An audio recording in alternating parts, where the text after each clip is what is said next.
Kenya is about to launch its digital nomad visa, what makes it one of the very few African countries that offer this kind of opportunity. But is Kenya really ready to be the next hub for digital nomads?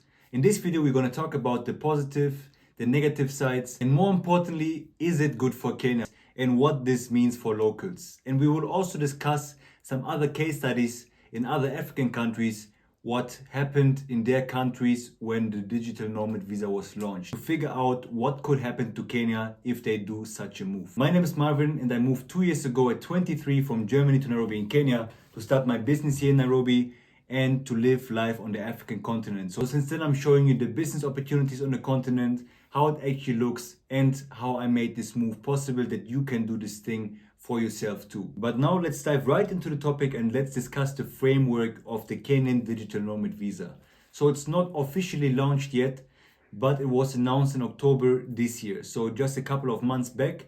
And right now it's still in discussion in like figuring out how everything's going to operate. But there are some sites I could find some information from where it was saying that you need a minimum annual income of 55,000 US dollars, and the rest is self-explanatory. You need a passport, you need different kinds of documents, but the main hurdle is that you need the minimum annual income of $55,000.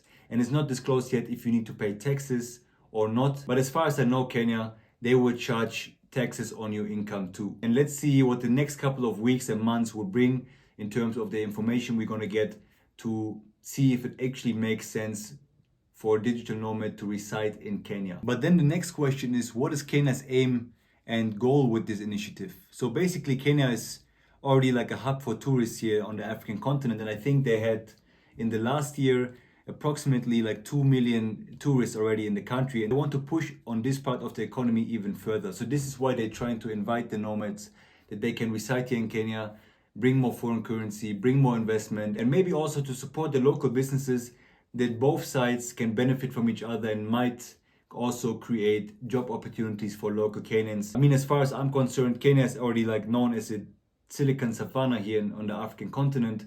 So there is a lot of potential for these nomads to also hire people from Kenya, because in the past couple of years, the trend was more that people hire remote workers from India, from Pakistan, from Bangladesh, from Asian countries. But the African continent could also offer the same things, and I think Kenya would be the perfect start for something like this to happen. So this means by just making it easier for digital nomads to stay here in Kenya, the economy will even get a bigger push. Kenya is already growing pretty steady for the last couple of years and one of the strongest African countries in terms of the economy. And this might help Kenya to even grow further and outgrow some other countries here on the continent. But this is not the only way I think the locals going to benefit from this initiative. It's also that the more people and the more tourists come, the more indirect jobs will be created. So just by, let's say, imagine there's a bunch of new people coming into the country and staying here for longer times. They need some apartments to rent, they need to eat outside, need to go to restaurants, they need to do certain kind of activities here. And the more of them will stay here, the more indirect jobs will be created just through them doing their daily business basically. So this means they're not only opportunities for jobs with the nomads, but also the Kenyan market itself will also benefit from different kinds of sectors as well. But of course, not everything is perfect in an initiative like this.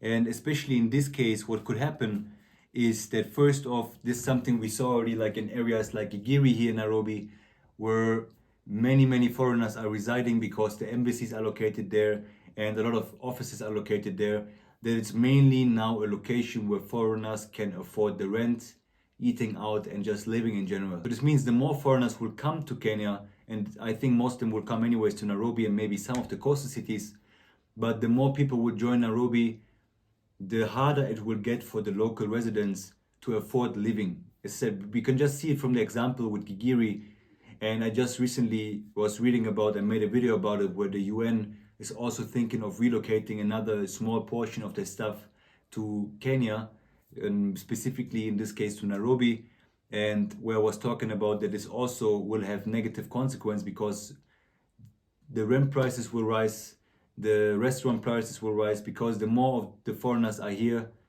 the more restaurants and the more businesses will try to cater only for the higher paying customers. So this means the local residents will no longer have any kind of touch points in these areas, and they will not be able to afford anything because oftentimes the salaries cannot keep up with the rising costs in general for food, for housing, for basically everything that people need to live.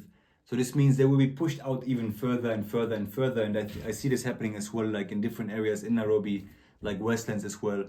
It's like mainly now areas where foreigners live that can afford the higher rents, that can afford the higher cost for the restaurants. And I think this could be one of the very, very big negative sides, that the locals will be pushed out even more of the system, and more things will be only catered for the foreign investment or people with foreign currency. And this is something I also realized with, like, for instance, the developments that are happening here in terms of the real estate. I see that a lot of buildings are mainly now trying to cater for foreigners that want to invest here in Kenya because they bring more money, they bring US dollars, and they have more spending power than a lot of locals here. Even if I also know that quite a few Kenyans also have the spending power and capacity to make such big investments, but now they're trying to mainly go for the foreign investments that are coming into the country. So it will be more and more difficult for the locals to even keep up and to afford to buy an apartment, to afford to buy a house, to afford living even in the city. And this will be a tough issue to solve because the more the Kenyans, the local Kenyans, going to be pushed out of their own market and everything will get harder for them. This might be also raise up some anger, or not even anger, because let's say the Kenyans I met, they're very welcoming and warm people. But at some point, if you cannot afford to do the things you want in your own country, this can still bring up a lot of frustration and a lot of frustration basically, that makes it more difficult to be this welcoming and friendly with different foreign people. But there will be also a lot of local businesses that's going to profit from this initiative. Let's say, as I mentioned before, the more foreigners come in, the more services they need, the more money they spend in different restaurants, the more money they spend on groceries, the more they spend on different kinds of things and shopping, whatever it is. So there will be some businesses, the local businesses, that can make some more money. But as mentioned, on the other hand, if the costs are rising just to survive and to live, but you can still make a little bit more money, it will be still very difficult. And I think this will be limited to like just a couple of businesses that are going to profit from this initiative, locally at least. That it might be tougher for the locals to just sustain their own lifestyle. But this is not the only issue I see. There's also might be another problem of the infrastructure Kenya has. For instance, the roads are always packed already in the rush hours. Sometimes you also have in different areas problem with connectivity and internet, even if it's most of the time very much stable and it's really Kenya is building out their system. But it might be also depending on the number of people that will come and join the country and like use internet on a heavily basis and use, I don't know, everything, the infrastructure in Kenya on a heavily basis.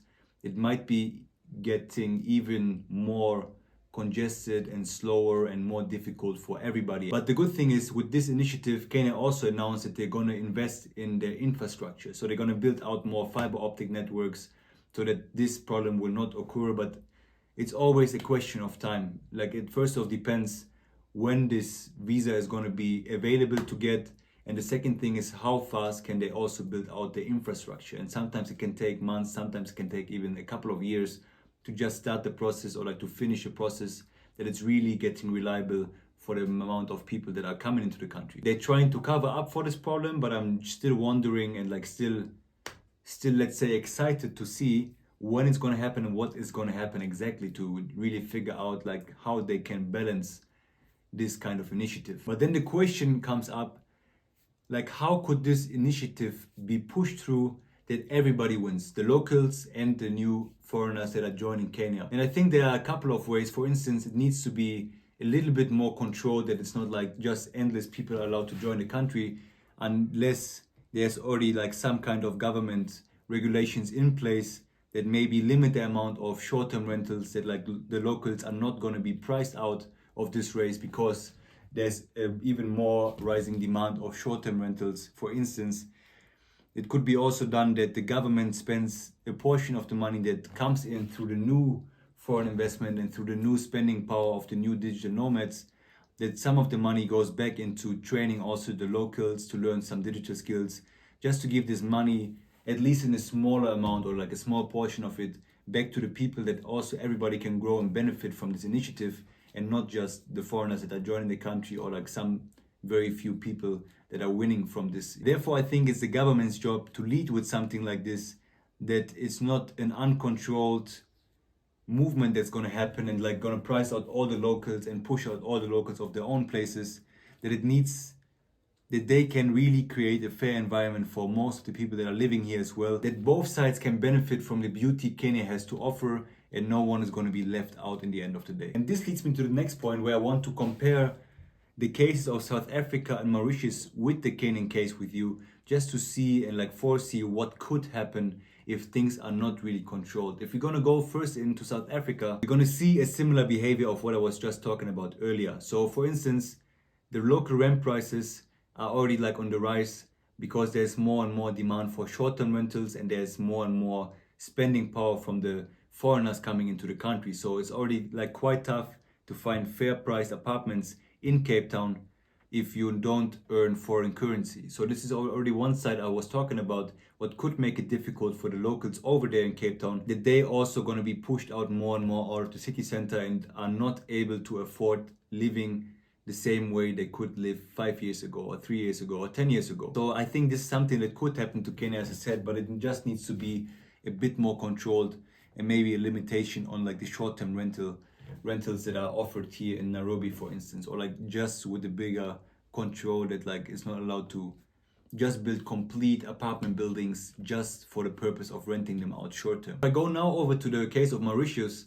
it's a similar thing happening. So even if the economy is getting a bigger boost from all these foreign currency investments, from more people spending their money there, already a small island, so it makes a big and huge impact. But in the end of the day, there will be a big divide created from like the high earning digital nomads compared to the locals that are working over there. So they might benefit in the short term, but I think on the long run, it might be a bit difficult and dangerous for the local people and for maybe the whole country if the divide gets bigger and bigger and bigger. And the same thing for South Africa. I was there this year. It's a beautiful country. There are beautiful people. It's very nice. But of course, it also has its problems, and especially in the case of the inequality in the country. And I'm not sure if things like this will support and solve the problems of the local people. This makes it a bit difficult and challenging to navigate it properly, to find the proper solution, to make everybody win in this case. But this is just something that needs to be aware, that people need to be aware of. And also, if you are coming, let's say, as a digital nomad, you should also be conscious how you spend the money, where you spend your money, and that we can also support some local businesses, that we can also support like smaller businesses. There are very nice smaller service businesses we can support, or like the shops we buy our stuff from. So there's a lot we can do as well when we are just a bit more conscious and diving into the culture a bit more properly, that everything will be on a fair basis. Because if we are going to a country like Kenya or like any other country we can live in as digital nomads, I think we also need to be on the lookout that we don't just profit for ourselves, because we can enjoy the lifestyle, we can enjoy the weather, we can enjoy a lot of things, but we also making it tougher. The more of us coming, we're making it tougher for the locals to sustain themselves. So what is the thing we could give back? Is it just supporting the local businesses? Is it also giving some kind of trainings? Is it providing jobs? Is it just something that helps at least some of the locals? So if we profit, how can we give back to the community basically, and also push the local people and maybe teach them some of our digital skills, that they can also start making some money overseas to support their own families, to support their own communities. Therefore, I think we need to be conscious of all of these things, that we don't just focus on ourselves too much, because as said, if we live here, how can we give back actually? How can we support everybody? How can we make it a win-win situation for everybody and not just take everything in for the digital nomads, for instance? It's part of the government's job, but it's also part of the people that are coming and are conscious to really dive into the culture and understand the people, understand the way of living, and to make them also benefit from us being here, basically. The good thing is that Kenya is not the first country to do something like this, so it will be easier to look at these different case studies and look at these different cases to see what worked for other countries, what things caused these issues, what things caused a divide between the people, that Kenya can just avoid these things from the starting point and make this initiative even more sustainable than it might be on the short term thinking they might have. And now to sum it all up, I think this initiative could be a very, very good thing for Kenya, because it could lead to different increases in terms of the economy. It could help the local people to also acquire more digital skills, more jobs are going to be given away, more skills going to be taught, and more money flows into the economy. But it also needs to be a bit more controlled than in other countries, because there's many different cases we saw, like now with the ones we named, like South Africa and Mauritius. But also there's the case of Bali that we see, like the trend is going on where every digital nomad is like settling in, what also makes life difficult for the locals. So there needs to be a balance, and this balance needs to be made and like prepared by the government partly, but also by the people who are moving to these countries. So I think it could be a beneficial thing for Kenya, and this for both sides. The locals could win, but also the foreigners can win from Kenya's beauty, from the lifestyle they can live in Kenya, from the high spending power they have here in Kenya to enjoy all these beautiful, nice things that Kenya has to offer.